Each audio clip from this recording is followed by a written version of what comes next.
ಬನ್ನಿ, ಇನ್ನೊಂದು ಹೊಸ ವಿಡಿಯೋಗೆ ನಿಮ್ಮೆಲ್ಲರಿಗೂ ಸ್ವಾಗತ. ನಾನು ಈ ವಿಡಿಯೋದಲ್ಲಿ ಹೇಳ್ತಾ ಹೋಗ್ತೀನಿ ನನ್ನ ಸ್ನೇಹಿತರಿಗಾಗಿರ್ತಕ್ಕಂಥ ರಿಯಲ್ ಇನ್ಸಿಡೆಂಟ್, ದೆವ್ವದ ಅನುಭವ, ಅವ್ರ ಜೊತೆ ನಡೆದಿದ್ದೇನು ಅಂತ ಹೇಳ್ತಾ ಹೋಗ್ತೀನಿ. ನೀವು ಈ ವಿಡಿಯೋನ ಪೂರ್ತಿ ನೋಡಿ. 23 ವರ್ಷದ ಕಾರ್ತಿಕ್ ಶಿವಮೊಗ್ಗದು. ಇವನಿಗೆ ತಂದೆ ತಾಯಿ ಅಂತ ಯಾರು ಇರ್ಲಿಲ್ಲ, ಇರೋದು ಅವ್ರ ಅಕ್ಕ ಮಾತ್ರ. ಅವ್ರ ಅಕ್ಕನಿಗೂ ಮದುವೆ ಆಗಿದೆ. ಸೊ ಇವಾಗ ಮನೆಯಲ್ಲಿರೋದು ಅವನೊಬ್ಬ ಮಾತ್ರ. ಅವ್ರ ಸಂಬಂಧಿಕರು ಹೆಚ್ಚಾಗಿ ಮನೆಗ್ ಬರದೇ ಇರೋದ್ರಿಂದ ಕಾರ್ತಿಕ್ ಅವ್ರ ಫ್ರೆಂಡ್ಗಳ ಜೊತೆನೆ ಹೆಚ್ಚಾಗಿರ್ತಾ ಇದ್ದ. ಇವನ್ ಅವ್ರ ಫ್ರೆಂಡ್ಗಳ ಮನೆಗೆ ಹೋಗೋದಾಗಿರ್ಬೋದು, ಅಥವಾ ಅವ್ರ ಫ್ರೆಂಡ್ಗಳನ್ನೇ ಇವನ್ ಮನೆಗೆ ಕರೆಸಿ ಅವ್ರಿಗೆ ಒಳ್ಳೊಳ್ಳೆ ಅಡಿಗೆ ಮಾಡ್ಕೊಡೋದು. ಹೇಳ್ಬೇಕು ಅಂದ್ರೆ ಕಾರ್ತಿಕ್ ಅವ್ರ ಫ್ರೆಂಡ್ಗಳ ಜೊತೆ ಒಳ್ಳೆ ಬಾಂಧವ್ಯದಲ್ಲಿದ್ದ. ಒಂದು ದಿನ ಕಾರ್ತಿಕ್ ನ ಕ್ಲೋಸ್ ಫ್ರೆಂಡ್ ಆಗಿರ್ತಕ್ಕಂಥ ಅರುಣ್ ಅನ್ನು ಅವ್ರ ಊರಿನ ಒಂದು ಜಾತ್ರೆಗೆ ಕಾರ್ತಿಕ್ ನ ಇನ್ವೈಟ್ ಮಾಡ್ತಾನೆ. ಅರುಣ್ ಅವರ ಊರು ಬಂದು ಶಿವಮೊಗ್ಗದಿಂದ 150 ಕಿಲೋಮೀಟರ್ ದೂರ ಅಂಡ್ ಕುಣಿಗಲ್ ಹತ್ರ ಫಾರೆಸ್ಟ್ ರೂಟ್ ಅಲ್ಲಿ ಇರುತ್ತೆ. ಸುತ್ತಮುತ್ತ ನೋಡ್ಲಿಕ್ಕೆ ಪರಿಸರ ತುಂಬಾ ಚೆನ್ನಾಗಿರುತ್ತೆ. ಇವನು ಬೇರೆ ಜಾತ್ರೆಗೆ ಬರ್ಲೇಬೇಕು ಅಂತ ತುಂಬಾ ಫೋರ್ಸ್ ಆಗಿ ಕರೆದಿರ್ತಾನೆ. ಹಾಗಾಗಿ ಕಾರ್ತಿಕ್ ಬರೋದಕ್ಕೆ ಒಪ್ಕೋತಾನೆ. ತಾನ್ ಕೆಲ್ಸ ಮಾಡೋ ಹತ್ರ ಕಾರ್ತಿಕ್ 2 ದಿನ ರಜೆ ಕೇಳ್ತಾನೆ. ಆದ್ರೆ ಮ್ಯಾನೇಜರ್, ಇಲ್ಲಪ್ಪ, ನಿನಗೆ ಗೊತ್ತಿದೆ ಕೆಲ್ಸ ತುಂಬಾ ಇದೆ, 2 ದಿನ ಎಲ್ಲ ಕೊಡೋದಕ್ಕಾಗೋದಿಲ್ಲ, 1 ದಿನ ರಜೆ ತಗೋ, 1 ದಿನಕ್ಕೆ ಹೋಗ್ಬಿಟ್ಟು ಬಂದ್ಬಿಡು ಅಂತಾನೆ. ಕಾರ್ತಿಕ್ ಸರಿ ಸರ್, ಅಷ್ಟೇ ಮಾಡ್ತೀನಿ ಅಂತ ನೆಕ್ಸ್ಟ್ ಡೇ ಅರುಣ್ ಅವ್ರ ಊರ್ ಕಡೆ ಹೊರಡ್ತಾನೆ. ಅರುಣ್ ಅವರ ಊರು ಜಾಸ್ತಿ ದೂರ ಏನಿರ್ಲಿಲ್ಲ, ಜಸ್ಟ್ 150 ಕಿಲೋಮೀಟರ್ ಅಷ್ಟೇನೆ. ಹಾಗಾಗಿ ಕಾರ್ತಿಕ್ ಏನ್ ಮಾಡ್ತಾನೆ, ತನ್ನ NS 200 ಬೈಕ್ ಅಲ್ಲೇನೆ ಬೆಳಗ್ಗೆ ಬೇಗ ಹೊರಡ್ತಾನೆ ಅಂಡ್ 11 ಗಂಟೆ ಒಳಗೇನೆ ಅರುಣ್ ಅವ್ರ ಊರ್ನ ತಲುಪ್ತಾನೆ. ಅವನು ಅರುಣ್ ಅವರ ಮನೆ ರೀಚ್ ಮಾಡಿ ದೇವರ ದರ್ಶನ ಮಾಡಿ ಊಟ ಎಲ್ಲ ಮಾಡ್ಕೊಂಡು ಜಾತ್ರೆ ಎಲ್ಲ ಸುತ್ತಾಡಿ ಅವನ ಗಾಡಿನೂ ಸಹ ಪೂಜೆ ಮಾಡಿಸಿ ಸಂಜೆ ಆರ್ಕೆಸ್ಟ್ರಾ ಎಂಜಾಯ್ ಮಾಡ್ತಾನೆ. ಸೊ ಆ ದಿನ ಹೆಂಗೆ ಕಳೀತು ಅಂತಾನೆ ಗೊತ್ತಾಗಲ್ಲ. ಕಾರ್ತಿಕ್ ಟೈಮ್ ನೋಡಿದ್ರೆ ರಾತ್ರಿ 8:30 ಆಗುತ್ತೆ. ಸೊ ನಾನು ಹೊರಡಬೇಕು, ಬೆಳಗ್ಗೆ ಆಫೀಸ್ ಬೇರೆ ಇದೆ ಅಂತ ಅರುಣ್ ಹತ್ರ ಹೇಳಿದಾಗ ಅರುಣ್ ಬೈತಾನೆ. ಇಷ್ಟೊತ್ತಲ್ಲಿ ಹೋಗ್ತೀಯ, ಅದು ಆ ಕಾಡ್ ದಾರಿಲಿ, ಬೆಳಗ್ಗೆ ಹೋಗುವಂತೆ ಅಂತ ಅರುಣ್ ಹೇಳ್ತಾನೆ. ಬೇಡ ಮಗ, ಬೆಳಗ್ಗೆ ಇಲ್ಲಿಂದ ಬೈಕ್ ಓಡಿಸ್ಕೊಂಡು ಆಫೀಸ್ಗೆ ಹೋಗೋದಕ್ಕಾಗಲ್ಲ, ಸುಸ್ತಾಗ್ಬಿಡುತ್ತೆ, ನಾನು ಇವಾಗ್ಲೇ ಹೊರಡ್ತೀನಿ, ಆರಾಮಾಗಿ ಬೈಕ್ ಓಡಿಸ್ಕೊಂಡು ನಾನು ಹೋಗ್ತೀನಿ ಅಂತ ಅರುಣ್ನ ಕನ್ವಿನ್ಸ್ ಮಾಡ್ತಾನೆ. ಎಷ್ಟೇ ಬೇಡ ಬೇಡ ಅಂತ ಹೇಳಿದ್ರು ಕಾರ್ತಿಕ್ ಅರುಣ್ನ ಕನ್ವಿನ್ಸ್ ಮಾಡಿ ಹೊರಡ್ತಾನೆ. ಅವ್ರ ಮನೆಯಲ್ಲಿ ಊಟ ತಿಂಡಿ ಎಲ್ಲ ಮುಗಿಸ್ಕೊಂಡು ಕಾರ್ತಿಕ್ ಹೊರಡೋದಕ್ಕೆ ರಾತ್ರಿ 11 ಗಂಟೆ ಆಗಿರುತ್ತೆ. ಅರುಣ್ ಅವ್ರ ಮನೆಯಿಂದ ಶಿವಮೊಗ್ಗ ಕಡೆ ಹೊರಟಿರೋ ಕಾರ್ತಿಕ್ ತನ್ನ ಬೈಕ್ ಅಲ್ಲಿ ಆರಾಮಾಗಿ ಹೋಗ್ತಾ ಇರ್ತಾನೆ. ಬಟ್ ಈಗ ಘಾಟ್ ಸೆಕ್ಷನ್ಗೆ ಎಂಟ್ರಿ. ಹೀಗೆ ಫಾರೆಸ್ಟ್ ಅಲ್ಲಿ ಕಾರ್ತಿಕ್ ಹೋಗ್ತಾ ಇರ್ಬೇಕಾದ್ರೆ ಸ್ವಲ್ಪ ದೂರದ ಮುಂದೆ ಕಾರ್ತಿಕ್ಗೆ ಒಂದ್ ಹೆಂಗ್ಸು ಗಾಡಿ ನಿಲ್ಸಿ ಅಂತ ಕೈ ಮಾಡೋ ರೀತಿ ಕಾಣುತ್ತೆ. ಆ ಹೆಂಗ್ಸು ಲಂಬಾಣಿ ಸ್ಟೈಲ್ ಬಟ್ಟೆ ಹಾಕೊಂಡಿರ್ತಾಳೆ ಹಾಗೂ ನೋಡ್ಲಿಕ್ಕೂ ತುಂಬಾ ಸುಂದರವಾಗಿರ್ತಾಳೆ. ಆದ್ರೆ ಅವಳು ಇವನ್ ಬೈಕ್ಗೆ ಕೈ ಮಾಡ್ತಿರೋದ್ ನೋಡಿ ಕಾರ್ತಿಕ್ಗೆ ತುಂಬಾ ಭಯ ಆಗುತ್ತೆ. ಮಧ್ಯರಾತ್ರಿ ಆ ರೋಡಲ್ಲಿ ಯಾರು ಓಡಾಡ್ತಾ ಇರಲ್ಲ, ಆದ್ರೆ ಈ ಅನ್ನೋನ್ ಪರ್ಸನ್ ಲೇಡಿ ಕೈ ಮಾಡ್ತಾರದ್ ನೋಡಿದ್ರೆ ಇವಳ್ಯಾರೋ ಲೂಟಿ ಮಾಡೋಳು ಇರ್ಬೋದಾ ಅಂತ ಕಾರ್ತಿಕ್ಗೆ ಭಯ ಆಗುತ್ತೆ. ಅವನು ಗಾಡಿ ನಿಲ್ಸ್ಬಾರ್ದು ಅಂತಾನೆ ಅನ್ಕೊಂತಾನೆ, ಆದ್ರೆ ಮನ್ಸು ಒಪ್ಪಲ್ಲ. ಪಾಪ ಯಾರೋ ಹೆಂಗ್ಸು ಬಸ್ ಸಿಕ್ಕಿಲ್ಲ, ನಡ್ಕೊಂಡೆ ಹೋಗ್ತಾ ಇದ್ದಾಳೆ ಅಂತ. ಇಷ್ಟೊತ್ತಲ್ಲಿ ಒಂಟಿ ಹೆಂಗ್ಸ್ನ ಬಿಟ್ಟೋಗೋದು ಒಳ್ಳೇದಲ್ಲ ಅಂತ ಕಾರ್ತಿಕ್ ಆ ಹೆಂಗ್ಸ್ ಹತ್ರ ಹೋಗಿ ಗಾಡಿ ನಿಲ್ಸಿ, ಏನಾಯ್ತು ಮೇಡಮ್, ಏನಾದ್ರೂ ಪ್ರಾಬ್ಲಮ್ ಅಂತ ಕೇಳ್ತಾನೆ. ಅದಕ್ಕೆ ಆ ಲೇಡಿ, ಹೌದ್ರಿ, ನನ್ನಿಂದ ಬಸ್ ಮಿಸ್ ಆಗ್ಬಿಟ್ಟಿದೆ, ತುಂಬಾ ಲೇಟ್ ಬೇರೆ ಆಯ್ತು, ನನಗೆ ಮುಂದಿನ ಊರಿಗೆ ಡ್ರಾಪ್ ಕೊಡ್ತೀರಾ ಅಂತ ಆ ಲೇಡಿ ಅವನ ಹತ್ರ ಸಹಾಯ ಕೇಳ್ತಾಳೆ. ಅದಕ್ಕೆ ಕಾರ್ತಿಕ್, ತೊಂದ್ರೆ ಇಲ್ಲ ಮೇಡಮ್, ನಾನ್ ನಿಮ್ನ ಸೇಫ್ ಆಗ್ಬಿಡ್ತೀನಿ ಅಂತ ಆ ಹೆಂಗ್ಸ್ನ ಬೈಕ್ ಹಚ್ಕೊಳ್ತಾನೆ. ಇಲ್ಲಿ ಕಾರ್ತಿಕ್ಗೆ ಸ್ಟ್ರೇಂಜ್ ಅನ್ಸೋದೇನಂದ್ರೆ ಆ ಲೇಡಿ ಹತ್ರ ಯಾವುದೇ ಲಗೇಜ್, ಬ್ಯಾಗು ಏನು ಇರೋದಿಲ್ಲ.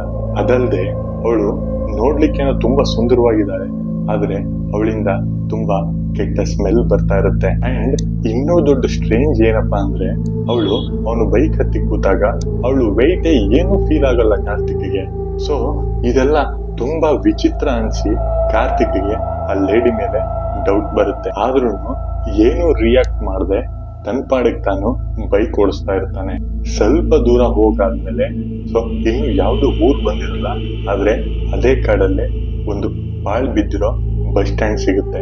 ಆ ಬೈಕಲ್ಲಿ ಕೂತಿರೋ ಹುಡುಗಿ ಆ ಪಾಳ್ ಬಿದ್ದಿರೋ ಬಸ್ ಸ್ಟ್ಯಾಂಡ್ ಹತ್ರ ಕೈ ತೋರಿಸಿ, ಇಲ್ಲೊಂದ್ 2 ನಿಮಿಷ ನಿಲ್ಲಿಸ್ತೀರಾ, ಸ್ವಲ್ಪ ಕೆಲ್ಸ ಇದೆ, ಕೆಲಸ ಮುಗಿಸ್ಕೊಂಡು ಬೇಗ ಬಂದ್ಬಿಡ್ತೀನಿ ಅಂತಾಳೆ. ಹಾ ಸರಿ ಮೇಡಮ್ ನಿಲ್ಲಿಸ್ತೀನಿ ಅಂತ ಬೈಕ್ ನ ಸೈಡಿಗೆ ನಿಲ್ಲಿಸ್ತಾನೆ.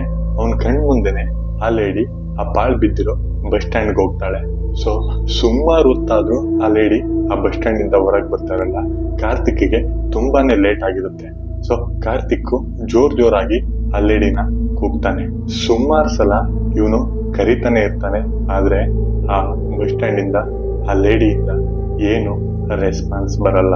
ಸೊ ಆಮೇಲೆ ಅವನೇನ್ ಮಾಡ್ತಾನೆ, ಅವನ್ ಬೈಕ್ ನ ಹೆಡ್ಲೈಟ್ ನ ಆ ಬಸ್ ಸ್ಟ್ಯಾಂಡ್ ಕಡೆ ತಿರುಗಿಸಿ ನೋಡ್ತಾನೆ. ಆ ಬಸ್ ಸ್ಟ್ಯಾಂಡ್ ಒಳಗಡೆ ಯಾರಂದ್ರೆ ಯಾರೂ ಇರಲ್ಲ. ಅಷ್ಟರಲ್ಲೇ ಕಾರ್ತಿಕ್ಗೆ ಬೈಕ್ ಇಳಿದು ನನ್ನ ಹತ್ರ ಬಾರೋ ಅಂತ ಒಂದು ಕ್ರೀಪಿ ವಾಯ್ಸು ಜೋರಾಗಿ ಕೇಳಿಸ್ತಾ ಇರುತ್ತೆ. ನೆಕ್ಸ್ಟ್ ಮೂಮೆಂಟ್ ಕಾರ್ತಿಕ್ ತನ್ನ ಬೈಕ್ ನ ಎಷ್ಟು ಫಾಸ್ಟ್ ಆಗುತ್ತೋ ಅಷ್ಟು ಫಾಸ್ಟ್ ಆಗಿ ಓಡಿಸಿ ಅಲ್ಲಿಂದ ಬಂದು ಬಿಡ್ತಾನೆ. ನಂತರ ಅವನು ಶಿವಮೊಗ್ಗದಲ್ಲಿ ಮನೆ ತಲುಪಿ ಮಲಗಲಿಕ್ಕೆ ಎಷ್ಟೇ ಪ್ರಯತ್ನ ಮಾಡಿದ್ರು ಅಲ್ಲಿ ನಡೆದಿರೋ ಇನ್ಸಿಡೆಂಟ್ ನ ನೆನಪು ಮಾಡ್ಕೊಂತ ಅವನಿಗೆ ನಿದ್ದೆನೆ ಬರಲ್ಲ. ನೆಕ್ಸ್ಟ್ ಡೇ ಬೆಳಗ್ಗೆನೆ ತಾನು ನಂಬೋ ಸ್ವಾಮೀಜಿ ಹತ್ರ ಹೋಗಿ ತನ್ನ ಜೊತೆ ಹಿಂದಿನ ರಾತ್ರಿ ನಡೆದಿದ್ನ ಎಲ್ಲ ಹೇಳ್ಕೊತಾನೆ. ಅಂಡ್ ಅದನ್ನೆಲ್ಲ ಕೇಳಿಸ್ಕೊಂಡು ಆ ಸ್ವಾಮೀಜಿ ಹೇಳಿದ್ದಂತೂ ಇನ್ನೂ ಸ್ಕೇರಿ ಆಗಿದೆ. ಅಂಡ್ ಸ್ವಾಮೀಜಿ ಏನ್ ಹೇಳ್ತಾರೆ ಅಂದ್ರೆ, ನಿನ್ ಫ್ರೆಂಡ್ ಊರಿಗೆ ಹೋದಾಗ ಅಲ್ಲಿ ದೇವರ ದರ್ಶನ ಮಾಡ್ಕೊಂಡು ಗಾಡಿಗೆ ಪೂಜೆ ಮಾಡಿಸಿದ್ದು ತುಂಬಾ ಒಳ್ಳೇದಾಯ್ತು. ಯಾಕಂದ್ರೆ ಅದರಿಂದನೇ ನೀನ್ ಇವತ್ತು ಬದುಕಿದೀಯ. ನಿಜ ಹೇಳ್ಬೇಕು ಅಂದ್ರೆ ಆ ಪಿಚಾಚಿ ನಿನ್ನ ಬೈಕ್ ನ ಹತ್ತೇ ಇಲ್ಲ, ಅದು ನಿನ್ನ ಫಾಲೋ ಮಾಡ್ಕೊಂಡು ಬಂದಿದೆ ಅಷ್ಟೇ. ಕೊನೆಗೆ ನಿನ್ನ ಬೈಕ್ ಇಂದ ಕೆಳಗಿಳಿಸೋದಕ್ಕೆ ಟ್ರೈ ಮಾಡ್ತು. ಅಪ್ಪಿ ತಪ್ಪಿ ನೀನೇನಾದ್ರು ಬೈಕ್ ಬಿಟ್ಟು ಕೆಳಗಿಳಿದ್ರೆ ನಿನ್ ಕತೆ ಬೇರೆನೆ ಆಗ್ತಿರೋದು ಅಂತ ಆ ಸ್ವಾಮೀಜಿ ಹೇಳ್ತಾರೆ. ಇದೇ ತರ ಸಿಮಿಲರ್ ಆಗಿ ಇನ್ನೊಂದು ಇನ್ಸಿಡೆಂಟು ನಮ್ಮ ಪವನ್ ಅನ್ನೋರ್ ಜೊತೆನೂ ಆಗಿದೆ. 27 ವರ್ಷದ ಪವನ್ ಅಂತಕ್ಕಂಥವನು ಮಲೆನಾಡ್ ಹತ್ರ ಇರೋ ಒಬ್ಬ ಫೋಟೋಗ್ರಾಫರ್. ಇವನ ಫೋಟೋ ಸ್ಟುಡಿಯೋ ಸಿಟಿಯಲ್ಲಿದ್ರು ಇವನ ಮನೆ ಮಾತ್ರ ಸಿಟಿಯಿಂದ 15 ಕಿಲೋಮೀಟರ್ ದೂರದಲ್ಲಿರೋ ಹಳ್ಳಿಲಿರುತ್ತೆ. ಸುಮಾರು 3 ವರ್ಷಗಳ ಹಿಂದೆ ಅಂದ್ರೆ 2022 ನವೆಂಬರ್ ಅಲ್ಲಿ ಅವನು ಒಂದು ಮದುವೆ ಈವೆಂಟ್ ನ ಮುಗಿಸಿ ಅವನ ಕ್ಯಾಮ್ರಾ ಇಕ್ವಿಪ್ಮೆಂಟ್ ನೆಲ್ಲ ಸ್ಟುಡಿಯೋದಲ್ಲಿಟ್ಟು ಮನೆ ಕಡೆ ಹೊರಡ್ತಾರೆ. ಯೂಶಲಿ ಪವನ್ 8-9 ಗಂಟೆಗೆಲ್ಲ ಮನೆ ಸೇರಿರ್ತಾ ಇದ್ರು. ಆದ್ರೆ ಇವತ್ತು ತುಂಬಾನೇ ಲೇಟ್ ಆಗಿತ್ತು. ಮಧ್ಯರಾತ್ರಿ 12 ಗಂಟೆಯಲ್ಲಿ ಆ ಮಲೆನಾಡಿನ ಕಾಡಿನ ರೋಡಲ್ಲಿ ಪವನ್ ತನ್ನ ಎಕ್ಸೆಲ್ ಸ್ಕೂಟರ್ ಅಲ್ಲಿ ಆರಾಮಾಗಿ ಹೋಗ್ತಾ ಇರ್ತಾರೆ. ಹಾಗೆ ಒಂದು 5-6 ಕಿಲೋಮೀಟರ್ ಹೋಗಾದ್ಮೇಲೆ ಈಗ ಒಂದು ದೊಡ್ಡ ಕಾಡು ದಾರಿ ಎಂಟರ್ ಆಗ್ತಾರೆ. ಆ ಒಂದು ರೋಡಲ್ಲಿ ಯಾರಂದ್ರೆ ಯಾರು ಓಡಾಡ್ತಾ ಇಲ್ಲ. ಪವನ್ ಅವರ ವೆಹಿಕಲ್ ಒಂದು ಬಿಟ್ರೆ ಇನ್ನ ಯಾವ ವೆಹಿಕಲ್ ಕೂಡ ಕಾಣಿಸ್ತಾ ಇರಲ್ಲ. ಹಾಗೆ ಮುಂದೆ ಹೋಗ್ತಾ ಇರ್ಬೇಕಾದ್ರೆ ಸ್ವಲ್ಪ ದೂರದಲ್ಲೇ ಸಡನ್ ಆಗಿ ಕಂಡು ಬರುತ್ತೆ, ಯಾರೋ ಒಬ್ಬಳು ಹೆಂಗಸು ತನ್ನ ಪಾಡಿಗೆ ತಾನು ನಡ್ಕೊಂಡು ಹೋಗ್ತಾ ಇರ್ತಾಳೆ. ಅವಳು ಹಿಂದ್ಗಡೆಯಿಂದ ನೋಡೋದಕ್ಕೆ ಸುಮಾರು 25-26 ವರ್ಷದ ಯುವತಿ ತರ ಕಾಣಿಸ್ತಾ ಇರ್ತಾಳೆ. ಅವನ್ಗೆ ಆ ಹೆಂಗಸನ್ನ ನೋಡಿ ಏನೋ ಒಂಥರ ಕನ್ಸರ್ನ್ ಜನರೇಟ್ ಆಗುತ್ತೆ. ಪಾಪ ಯಾರಪ್ಪ ಇಷ್ಟೊತ್ತಲ್ಲಿ ಒಬ್ಳೆ ನಡ್ಕೊಂಡು ಹೋಗ್ತಾ ಇದ್ದಾಳೆ, ಇವಳು ನಮ್ಮೂರೊಳೆ ಆಗಿರ್ಬೋದಾ, ಕೇಳೋಣ ತಡಿ ಅಂತ ಪವನ್ ಆ ಹೆಂಗ್ಸ್ ಹತ್ರ ಹೋಗಿ ತನ್ನ ಸ್ಕೂಟರ್ನ ನಿಲ್ಲಿಸ್ತಾನೆ. ಆಶ್ಚರ್ಯ ಏನಪ್ಪಾ ಅಂದ್ರೆ ಆ ಹೆಂಗ್ಸು ಹಿಂದ್ಗಡೆಯಿಂದ ನೋಡೋದಕ್ಕೆ 25-26 ವರ್ಷದ ಯುವತಿ ತರ ಕಾಣಿಸಿದ್ರೆ ಈ ಎದುರುಗಡೆಯಿಂದ ನೋಡಿದ್ರೆ 80 ವರ್ಷದ ಮುದುಕಿ ತರ ಕಾಣಿಸ್ತಾ ಇದ್ಲು. ಇಲ್ಲಿ ಅವಳು ಮುಖ ಮಾತ್ರ ಆಗಿರೋದು, ಆ ಮುಖ ಬಿಟ್ರೆ ಅವಳು ದೇಹ ಎಲ್ಲ ತುಂಬಾ ಚೆನ್ನಾಗಿರುತ್ತೆ. ಅಂದ್ರೆ ಅವಳು ಮುಖ ಮಾತ್ರ ಹಣ್ ಮುದುಕಿ ರೀತಿ ಕಾಣಿಸ್ತಾ ಇರುತ್ತೆ. ಇನ್ನೊಂದು ವಿಚಿತ್ರ ಏನಪ್ಪಾ ಅಂದ್ರೆ ನೋಡಿ, ಆ ರೋಡ್ಸ್ ಅಲ್ಲಿ ಯಾರಂದ್ರೆ ಯಾರೋ ಓಡಾಡ್ತಾ ಇಲ್ಲ. ಅಂತದ್ರಲ್ಲಿ ಯಾರೋ ಒಬ್ಬ ವ್ಯಕ್ತಿ ನಿಮ್ಮ ಪಕ್ಕದಲ್ಲಿ ಬಂದು ನಿಂತ್ಕೊಂಡ್ರೆ ಒಬ್ವಿಯಸ್ಲಿ ತಿರುಗಿ ನೋಡ್ತೀರಾ. ಅಂದ್ರೆ ಆ ಲೇಡಿ ಮಾತ್ರ ಪವನ್ ಕಡೆ ತಿರುಗೂ ಸಹ ನೋಡಲ್ಲ, ಅವಳ ಪಾಡಿಗೆ ಅವಳು ನಡ್ಕೊಂಡು ಹೋಗ್ತಾ ಇರ್ತಾಳೆ. ಪವನ್ಗೆ ಇದು ತುಂಬಾ ಅಂದ್ರೆ ತುಂಬಾ ವಿಚಿತ್ರ ಅನ್ಸುತ್ತೆ. ಪವನ್ ಇದ್ಯಾಕೋ ನಾರ್ಮಲ್ ಅನಿಸ್ತಾ ಇಲ್ಲ, ನನಗೆ ಯಾಕೆ ಬೇಕಪ್ಪ ಅಂತ ಅಲ್ಲಿಂದ ಹೊರಟು ಬಿಡ್ತಾರೆ. ಅಲ್ಲಿಂದ ಸ್ವಲ್ಪ ಮುಂದೆ ಹೋಗಿ ಹಿಂದೆ ತಿರುಗಿ ನೋಡಿದಾಗ ಆ ಹೆಂಗ್ಸು ಕಾಣಿಸೋದೇ ಇಲ್ಲ. ಭಯಕ್ಕೆ ಪವನ್ ಹಿಂದೆ ಮುಂದೆ ತಿರುಗು ನೋಡದೆ ಎಷ್ಟು ಸ್ಪೀಡ್ ಆಗುತ್ತೋ ಅಷ್ಟು ಸ್ಪೀಡ್ ಆಗಿ ಬೈಕ್ ಓಡಿಸ್ಕೊಂಡು ಹೋಗ್ಬಿಡ್ತಾರೆ. ಇನ್ನೇನು ಊರು ಕಾಣಿಸ್ತಾ ಇರುತ್ತೆ, ಆದ್ರೆ ಊರಿನ ಎಂಟ್ರೆನ್ಸ್ ಅಲ್ಲಿ ಒಂದು ಪಾಳ್ ಬಿದ್ದಿರೋ ಅಂಗಡಿ ಇರುತ್ತೆ. ಆ ಅಂಗಡಿಯ ಆಪೋಸಿಟ್ ಅಲ್ಲಿ ಒಬ್ಬ ಮುದುಕ ನಿಂತಿರ್ತಾನೆ. ಆ ಮುದುಕ ಪವನ್ ಬರ್ತಿರೋದನ್ನ ನೋಡಿ ಅವನ್ ಗಾಡಿನ ತಡಿತಾನೆ. ನಿಲ್ಸು ಅಂತ. ಆಲ್ರೆಡಿ ಒಂದ್ಸಲ ಗಾಡಿ ನಿಲ್ಸಿರೋದಕ್ಕೆ ಸರಿಯಾಗಿದೆ, ಮತ್ತೆ ಗಾಡಿ ನಿಲ್ಸ್ಬೇಕು ಅಂತ ಪವನ್ ಯೋಚನೆ ಮಾಡ್ತಾನೆ. ಆದ್ರೆ ಆ ಮುದುಕನ ನೋಡ್ತಾ ಇದ್ರೆ ಆ ಮುದುಕ ಪೂಜಾರಿಗಳ ತರ ಲುಂಗಿ ಕಟ್ಟಿರ್ತಾನೆ, ಬಿಳಿ ಗಡ್ಡ ಬಿಟ್ಟಿರ್ತಾನೆ, ತಲೆ ಮೇಲೆ ಜುಟ್ಟು ಹಾಕಿರ್ತಾನೆ. ಆ ಮುದುಕನ ಮುಖದಲ್ಲಿ ಏನೋ ಒಂಥರ ತೇಜಸ್ ಕಾಣ್ತಾ ಇರುತ್ತೆ. ಸೊ ಅವ್ರನ್ನ ನೋಡಿದ ತಕ್ಷಣ ಭಯ ಅನ್ನೋದೇ ಹೊರಟೋಗುತ್ತೆ ಪವನ್ಗೆ. ಮುದುಕನ ಹತ್ರ ಗಾಡಿ ನಿಲ್ಸ್ತಾನೆ. ಗಾಡಿ ನಿಲ್ಸಿದ ತಕ್ಷಣ ಆ ಮುದುಕ ಹೇಳ್ತಾನೆ, ಆಕೆ ಸೇಡ್ ತೀರಿಸ್ಕೊಳ್ಳೋದಕ್ಕೆ ಕಾಯ್ತಾ ಇದ್ದಾಳೆ ಅಂತ. ಪವನ್ ಆಶ್ಚರ್ಯ ಆಗಿ, ಆಕೆ ಅಂದ್ರೆ ಯಾರು? ನಾನೀಗ ನೋಡ್ದಲ್ಲ ಆ ಹೆಂಗ್ಸನ. ಆ ಹೆಂಗ್ಸು ನಿಮ್ಗೆ ಯಾಕೆ ಗೊತ್ತು? ನೀವ್ಯಾರು ಅಂತ ಗ್ಯಾಪ್ ಇಲ್ದೆ ಪ್ರಶ್ನೆ ಕೇಳ್ತಾನೆ. ಅದಕ್ಕೆ ಆ ಮುದುಕ, ಓಹೋಹೋ ಸಮಾಧಾನ ಮರಿ, ಇದನ್ನೆಲ್ಲ ನೀನೇ ತಿಳ್ಕೊತೀಯ, ಈಗ ತುಂಬಾ ಲೇಟ್ ಆಗೋಗಿದೆ, ಮನೆಗೆ ಹೋಗು ಅಂತ ಹೇಳ್ತಾರೆ. ಆದ್ರೆ ಪವನ್ ತಡಿಯಜ, ನನಗಿದು ಗೊತ್ತಾಗ್ಲೇಬೇಕು ಅಂತ ತನ್ನ ಗಾಡಿ ಹಿಡಿದು ಸೈಡ್ ಸ್ಟ್ಯಾಂಡ್ ಆಗಿ ನೋಡಿದ್ರೆ ಆ ಮುದುಕನು ಮಾಯ. ಅಲ್ಲಿಂದ ಪವನ್ ಇನ್ನೂ ಅಷ್ಟು ಭಯಪಟ್ಟು ಈ 2 ನಿಮಿಷದಲ್ಲಿ ಮನೆ ಸೇರ್ಕೊತಾನೆ.